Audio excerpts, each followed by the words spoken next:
150 kilometre प्रति घंटे की रफ्तार क्यों नहीं छू पाया, मयंक यादव ने मैच के बाद यह खुद बताया। अब आप सोच रहे होंगे मयंक यादव जिन्होंने आईपीएल में तो यार आते ही पहले मैच में लगातार 150 किलोमीटर प्रति घंटे की रफ्तार से गेंद फेंकी थी, 155 छू गए थे, 156 तक की गेंद डाल दी थी और उसके बाद वो इंजर्ड हो गए थे। लेकिन जितने भी 2-4 मैच वो खेले थे और जो गेंदबाजी उन्होंने कर दी थी, तहलका मचा दिया था रफ्तार का, सब यही कह रहे थे, उम्मीद सबको यही थी कि जब ये खिलाड़ी चोट के बाद वापस आएगा तो एक अलग खिलाड़ी होगा, फिर वो जो 156 157 है वो उस स्पीड को और बढ़ाएगा, 155 से 156 57 58 160 तक ले जाएगा। फिर मयंक यादव का सिलेक्शन टीम इंडिया में होता है, बांग्लादेश के खिलाफ T20 टीम में उनका नाम आता है, पहला मैच वो खेल भी जाते हैं। लेकिन पूरे पहले मैच में एक बार भी ऐसा नहीं होता है कि मयंक यादव 150 किलोमीटर प्रति घंटे की रफ्तार से गेंद फेंक पाए। उन्होंने कोशिश तो बहुत की, लेकिन चाहकर भी अपने पूरे 4 ओवर में मयंक यादव 150 नहीं छू पाए। अब इसके पीछे की वजह क्या है? बहुत सारी वजह है और मयंक ने इसके पीछे की वजह खुद बताई है। गंभीर ने मैच से पहले उनसे क्या कहा था, क्या समझाया था, अभी फोकस मयंक का कहां पर है, क्यों 150 नहीं छू पाए, यह खुद मैच के बाद मयंक यादव ने बताया है।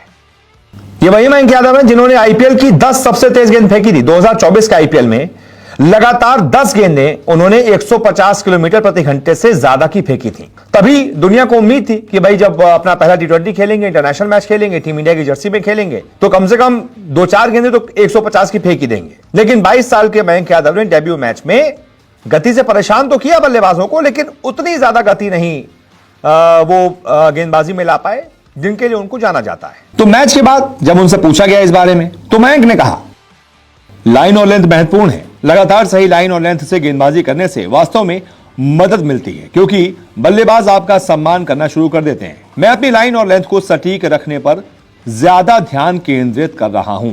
मेरी चोट के दौरान का समय वास्तव में कठिन था, क्योंकि पिछले 4 महीनों में मुझे कई चरणों से गुजरना पड़ा, उतार चढ़ाव देखना पड़ा। यानी कि मयंक बता रहे हैं कि भाई उनका पूरा फोकस अभी लाइन और लेंथ पर है। उन्होंने कहा कि चोट के दौरान का जो समय था बहुत मुश्किल था, पिछले 4 महीनों में बहुत चरणों में मुझे उतार चढ़ाव से उतरना और गुजरना पड़ा है। यानी कि वो ये कह रहे हैं कि भाई मैं भी चोट से उभरा हूं, अभी मेरा फोकस सिर्फ और सिर्फ लाइन लेंथ है, पेस पे मैं जा ही नहीं रहा हूं। और सोचिए, जब मयंक पेस पर फोकस ही नहीं कर रहे हैं, उसके बावजूद वो 147 148 की रफ्तार से गेंद डाल रहे हैं।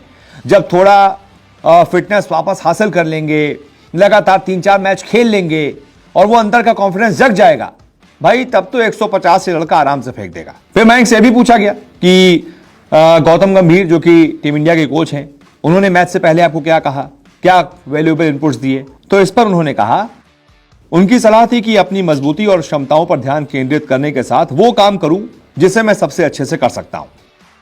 यानी कि गौतम गंभीर ने फ्री छोड़ दिया था मयंक यादव को और यह कहा था कि जो भी आपकी ताकत है, जो भी आपकी क्षमता है, जो आप कर सकते हैं, जो अच्छे से कर सकते हैं, आप वही कीजिए। आप पर कोई ये प्रेशर नहीं है कि बहुत तेज फेंकनी है, कोई ये प्रेशर नहीं है कि विकेट लेना है, आप सिर्फ जो अच्छा कर सकते हैं आप वही कीजिए। तो भाई वही किया मयंक ने। लगातार क्या बढ़िया लाइन के साथ गेंदबाजी की, लगातार बल्लेबाजों को परेशान किया। पहला ओवर मेडन डाल दिया। T20 में मेडन ओवर ऐसा लगता है कि सदियों में कुछ एक बार कुछ हुआ सा लगता है। ऐसा आपको कब याद होगा T20 में आखिरी बार किसने मेडन डाला था? नहीं याद होगा, क्योंकि नहीं पड़ता है। लेकिन मयंक ने आते ही पहला ओवर मेडन डाला। यानी कि लेंथ और लाइन दोनों गजब की थी, एकदम कसी हुई थी। बल्लेबाज मुश्किल में आ रहे थे और उसके बाद उन्होंने विकेट भी चटकाया और फिर यह भी बताया कि भाई ये जो 150 वाला सीन है ना, वो क्यों नहीं कर पाए, क्योंकि अभी थोड़ा चोट से उभरे हैं, थोड़ा फिटनेस हासिल कर रहे हैं, अभी फोकस लाइन लेंथ पर है।